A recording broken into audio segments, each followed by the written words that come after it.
Assalamualaikum warahmatullahi wabarakatuh.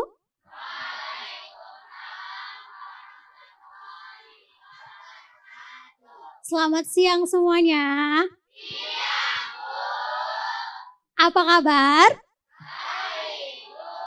Oke, baiklah Ibu di sini berdiri untuk menyampaikan hampir sama dengan materi Abi sebelumnya, yakni membangun karakteristik atau karakter peserta didik.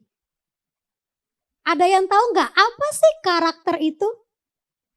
Sebelum Ibu memaparkan apa itu karakter, Ibu mau tanya dulu anak-anak Ibu. Apa itu karakter?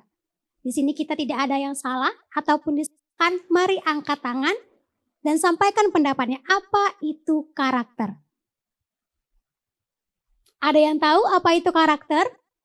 Untuk abang-abang ganteng di belakang, ada yang tahu apa itu karakter? Ayo, siapa yang tahu apa itu karakter? Atau masih pada lapar ya? Masih pada lapar, makanya belum fokus. Oh, silakan Akila, sini maju ke depan di samping Ibu. Silakan maju ke depan. Tepuk tangan untuk temannya.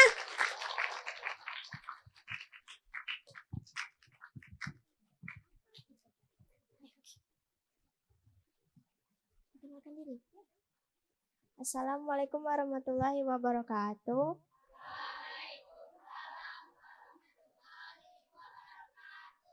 Nama saya Najwa Akila Rami, saya dari kelas 10 asisten keperawatan dan saya akan menjawab pertanyaan dari Ibu. Oke. Jadi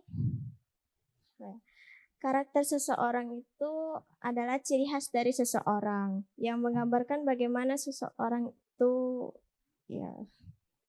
berperan, berperilaku. Segitu saja sih. Terima kasih.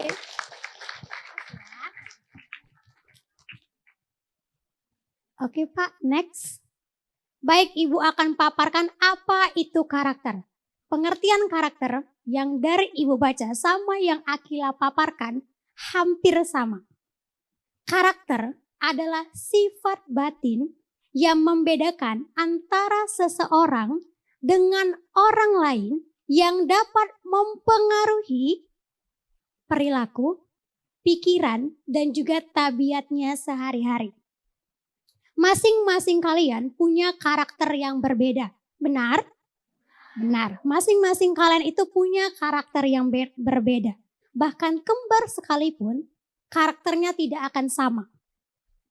Nah, untuk membangun karakter yang baik, itu ada 3 komponennya. Yang pertama, next Pak. Yang pertama adalah moral knowing. Yang kedua, moral feeling. Dan yang ketiga ada moral action. Oke, Ibu akan paparkan satu-satu. Next, Pak. Dimulai dari moral knowing. Moral knowing ini terdiri dari 6 komponen lagi. Yang pertama adalah moral awareness. Yang artinya adalah kesadaran moral. Masing-masing kita di sini sadar enggak? Atau ada yang tidur yang sedang tidak sadar? Atau semua sadar? Sadar. Apa yang dimaksud dengan moral awareness atau kesadaran moral? Di mana setiap orang itu wajib mengetahui suatu tindakan, suatu kesadaran, mengetahui perilaku atau sifat perasaan baik, buruk, salah ataupun benar. Kalian sudah mampu untuk membedakan mana yang baik dan buruk serta benar dan salah. Kemudian yang kedua ada knowing moral value. Mengetahui dan nilai dari suatu moral. Moral itu contohnya seperti apa sih Bu? Rasa hormat. Rasa bertanggung jawab. Kita tahu pada saat ini anak generasi Z mengalami degradasi moral. Apa itu degradasi, Bu? Degradasi itu adalah kemerosotan, penurunan moral. Kita tidak bilang semua, tetapi kebanyakan. Kasus bullying semakin tinggi. Kasus geng motor apalagi dengan tawuran, narkoba, seks bebas serta pornografi. Sekarang yang lagi marak, judi online dan barcode. Nah, hal ini yang menjadi trending topik dalam pelajar.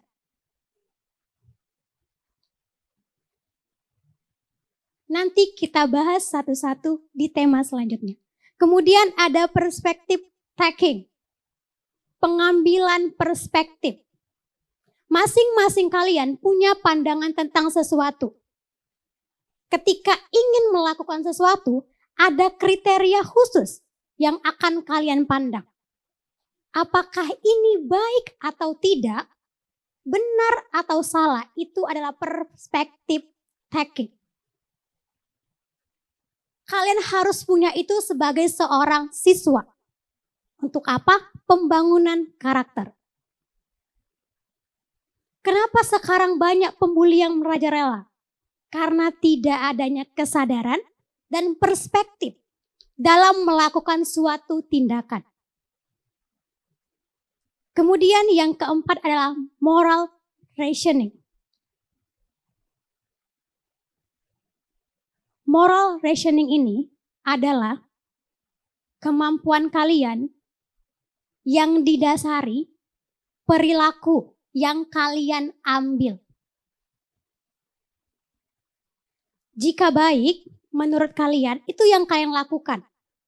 Bukan melakukan kebalikannya. Yang sudah tahu buruk, tapi kalian menganggapnya baik. Itu ada moral rationing. Terjadi kesalahpahaman antara baik dan buruk yang menurut kalian adalah abu-abu. Kemudian, next. Ada decision making.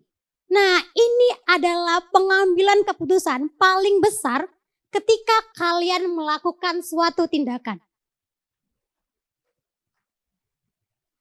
Kenapa terjadi pembulian yang sangat luar biasa bahkan dari usia dini? Kita pada lihat berita bahwa anak SD telah melakukan pembulian dengan apa? Menusuk mata temannya hingga menyebabkan kebutaan. Itu dari jenjang sekolah dasar. Kemudian di jenjang sekolah menengah pertama. Sudah lihat videonya anak laki-laki yang memukuli temannya, menendang temannya sampai temannya hampir pingsan, tapi malah melakukan freestyle. Dengan bangganya melakukan hal tersebut. Padahal kita tahu itu tidak bermoral, tidak beretika. Inilah kenapa anak zaman sekarang, generasi Z, dikatakan sebagai penurunan moral. Karena apa? Mengikuti sesuatu yang salah. Tidak ada batasan untuk melakukan hal yang benar, padahal mungkin baik di rumah ataupun di sekolah diterapkan. Diberikan pandangan suatu yang baik dan juga yang buruk sudah sangat jelas. Namun balik lagi ke komponen yang pertama, yakni kesadarannya tidak ada. Kemudian yang keenam ada self-knowledge. Apakah kita semua sudah tahu tentang diri kita? Apakah kita sudah tahu siapa kita? Nah, hal ini yang membuat seringkali seseorang mengambil salah tindakan. Karena apa? Dia tidak mengetahui siapa dirinya. Kalau kata anak sekarang sedang mencari jati diri. Makanya kemana tongkrongannya ngikut ke sana. Tongkrongannya tukang balap ikut balap. Tongkrongannya tukang bully ikut bully. Dia belum mengenal siapa dirinya yang sebenarnya. Kemudian next Pak. Ada moral feeling. Ada moral feeling, yang pertama ada conscience. Apa itu conscience? Hati nurani. Setiap orang punya hati nurani? Setiap orang punya hati nurani. Apakah setiap orang mendengarkan hati nuraninya? Apakah setiap orang mendengarkan hati nuraninya? Oke, conscience terdiri atas dua, yakni kognitif dan juga emosi. Kognitif mengetahui apa yang dia lakukan adalah benar, dan emosi wajib mendukung perasaan itu untuk menjadi benar. Jadi, ketika kalian ingin melakukan tindakan, pasti karena hati nurani kalian ini tidak bergejolak. Mungkin awalnya dia itu baik, tapi berteman sama temannya yang suka marah-marahi temannya, ngebully temannya, hati nuraninya sudah bergejolak. Sudah bilang gak usah seperti itu. Tapi dia naif, malah tetap ikut ngebully. Artinya dia tidak bisa mengikuti hati nurani. Masih tetap tidak punya kesadaran moral. Kemudian yang kedua adalah self-esteem, yakni harga diri. Nah ini sedikit agak lebih dalam. Kenapa? Karena dalam harga diri ini, katanya di jurnal, ibu lihat bahwasannya menyukai, menyayangi diri kita sendiri terlepas dari kondisi yang sedang kita alami. Kita semua adalah anak-anak yang hebat, yang lahir dari orang tua hebat, lingkungan hebat, yang didasari atas perjuangan. Kalian semua adalah orang-orang yang akan menjadi pemimpin besar di 3 atau 5 tahun lagi. Itu pasti. Tapi ketika kalian tidak menghargai diri kalian, apa yang akan terjadi? Menghilangkan semua norma yang sudah diberitahu, melakukan hal-hal negatif yang bersimpangan dengan hati nurani. Bukankah seperti filosofi kertas putih tadi? Sudah remuk, apakah akan jadi semula lagi? Tidak kan? Apakah mau menjadi seperti itu? Tidak. Hanya kalian yang bisa merubah diri kalian sendiri. Hanya kalian yang punya niat besar untuk berubah. Ibu, bapak guru di sini membantu kalian, menjembatani kalian untuk menjadi orang yang terbaik. Tidak semua masalah yang kalian alami harus diselesaikan dengan luka fisik, dengan kata-kata kasar. Tidak. Tidak semua. Kalian punya seseorang yang mampu menjadi teman kalian bercerita. Kalian punya buku jurnal, punya buku diary untuk menulis activity kalian dalam satu hari. Mungkin kalian sering lihat di platform manapun bahwasannya menjadi sembuh itu, menjadi sembuh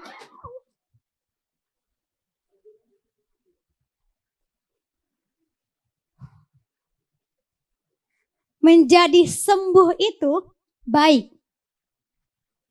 Sembuh yang dimaksud itu apa? Apa sembuh yang dimaksud itu? Apa coba sembuh yang dimaksud? Bu, ibu kan gak merasakan apa yang saya rasakan, benar. Saya memang belum merasakan apa yang kalian rasakan. Nanti itu akan kita bahas di selanjutnya, yakni empati. Nah, empati itu, apa empati? Coba ibu mau tanya dulu, apa itu empati? Ada yang tahu apa empati? Mungkin sering dengar kata-kata ini, tapi mungkin tidak tahu apa maksud dan tujuannya. Ada yang tahu? Febiola? Silakan maju ke depan, Febiola.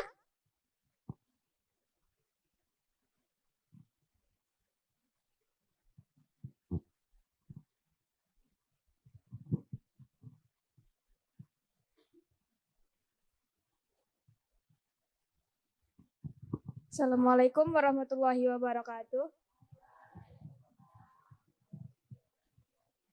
Jadi empati itu adalah kemampuan untuk memahami perasaan seseorang.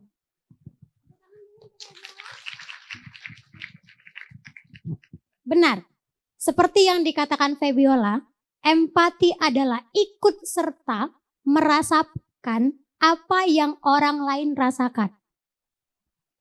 Bukan ikut serta di sini maksudnya kita mengalami hal yang sama, tidak. Tapi kita memahami. Memahami kita seperti posisi dia. Gimana ya kalau aku jadi dia? Hal itu terjadi, itu empati. Ikut serta merasakan apa yang dia rasakan. Bukan ketika dia bercerita seperti bahasanya kalian jadi malah adu nasib.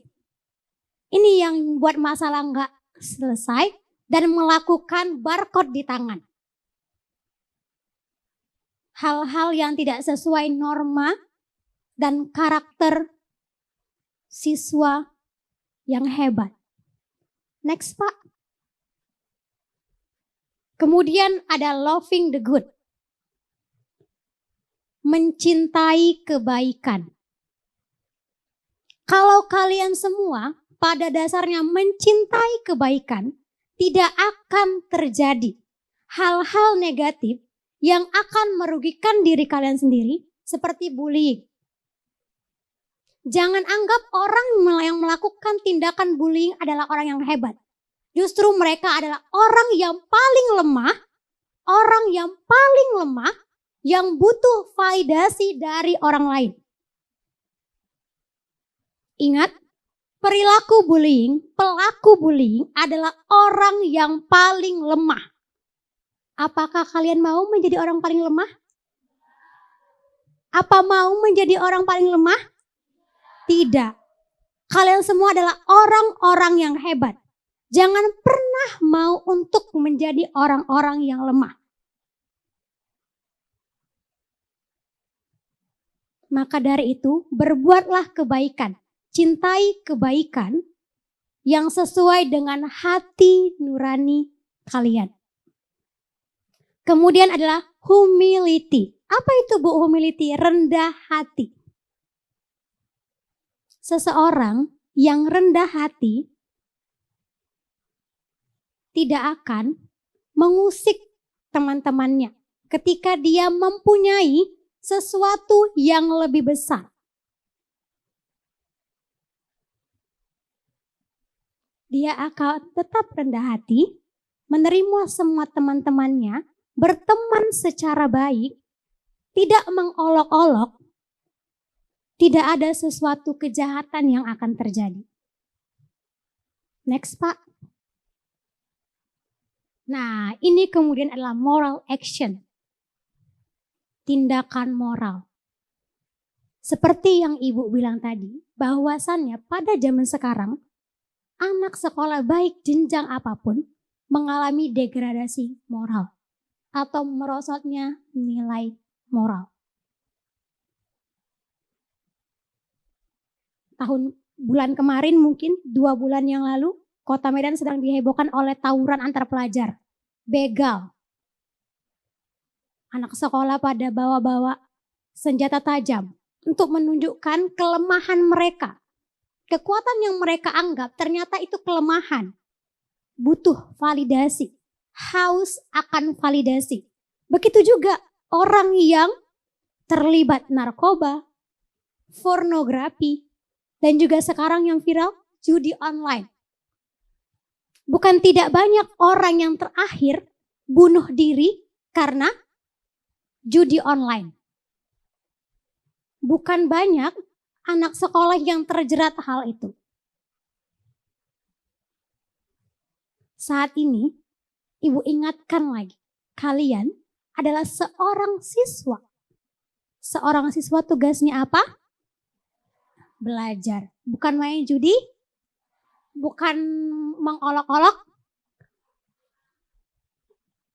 bukan untuk mencoba hal-hal yang pornografi dan juga narkoba. Ingat, selalu aja ingat, ketika ingin mencoba hal-hal negatif itu, apa dampaknya ke kalian? Narkoba dan pornografi bisa merusak otak kalian. yang katanya kalian mau jadi pemimpin besar, tetapi ketika kalian mencoba itu sekali, maka selesailah harapan kalian untuk menjadi pemimpin besar. Di moral action ada kompetensi, tindakannya. Kemudian ada will, keinginan untuk menjadi lebih baik. Ingat ya, menjadi lebih baik, bukan menjadi lebih buruk. Jangan pernah berpikir untuk menjadi lebih baik dengan cara-cara negatif. Bullying dan lain-lain itu tidak sesuai dengan kesadaran moral. Kemudian ada habit. Habit adalah kebiasaan. Setelah kalian tanamkan semua nilai-nilai norma yang baik, mencintai kebaikan, akan timbul kebiasaan yang baru. Kebiasaan hormat, bertanggung jawab, serta tepat waktu dalam menjalankan suatu aktivitas. Mungkin ini aja yang bisa Ibu sampaikan. Lebih dan kurangnya Ibu mohon maaf. Tetap semangat menjalankan kegiatan ini. Semangat. Oke, terima kasih. Wassalamualaikum warahmatullahi wabarakatuh. Selamat siang.